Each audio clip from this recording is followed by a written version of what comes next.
పార్టీలకు అతీతంగా పేదవారికి ఇందిరమ్మ ఇండ్లు మంజూరు చేస్తామన్నారు మంత్రి దామోదర రాజనరసింహ. సంగారెడ్డిలో కళ్యాణ లక్ష్మి షాదీ ముబారక్ చెక్కులను లబ్దిదారులకు పంపిణీ చేశారు మంత్రి. సీఎం రేవంత్ రెడ్డి ఆధ్వర్యంలో ప్రతి రేషన్ కార్డు లబ్దిదారులకు సన్నబియ్యం అందిస్తున్నామన్నారు. ప్రజాపాలనలో పేదలకు ఇచ్చిన ప్రతి హామీని నెరవేరుస్తూ అన్ని పథకాలను అమలు చేస్తున్నామని తెలిపారు. దేశంలో ఎక్కడా లేని విధంగా కులగణన చేశామన్నారు. ఎస్సీ బీసీ వర్గీకరణ చట్టాన్ని తీసుకొచ్చిన ఘనత కాంగ్రెస్ ప్రభుత్వానిదేనన్నారు మంత్రి దామోదర.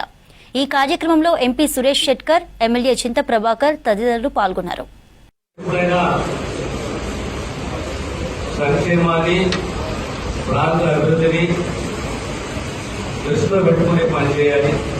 ఈ 15 మాసాల కాంగ్రెస్ ప్రభుత్వ పాలనలో సాఫీగా పనులు తీసుకుంటూ పోతున్నాము కానీ చెప్పుకుంటలేదు. మనం ఎప్పుడు ఆలోచన చేయలేదు, అనుకోలేదు. ప్రతి కుటుంబానికి రేషన్ కార్డు మీద సన్నబియ్యం రైతులు పండించే, అదే రకంగా బీసీలు కులగణన.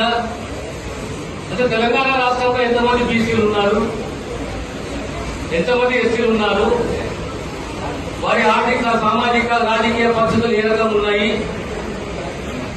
ఏ రకంగా ప్రభుత్వం ముందుకు వచ్చి వారిని ఆదుకోవాలి, జనాభా తెలవాలి, వారి వ్యవస్థ తెలవాలి. అప్పుడే ప్రభుత్వం ముందుకు వస్తుంది, అప్పుడే ప్రభుత్వం ఆదుకుంటుంది అనే తపనతోటి రాహుల్ గాంధీ గారి ఒక ఆదేశం, మనం ఏ కుటుంబాన్ని ఆదుకోవాలన్నా వాళ్ళ వెనుకబాటుతో ఏ రకంగా ఉన్నది, ఏ రకంగా ప్రభుత్వం వాళ్ళని ఆదుకోగలుగుతుంది. మంచి ఆలోచనతోటి సుమారు 100 సంవత్సరాల తర్వాత తెలంగాణ రాష్ట్రం మొదటి రాష్ట్రం దేశంలో ఎక్కడైతే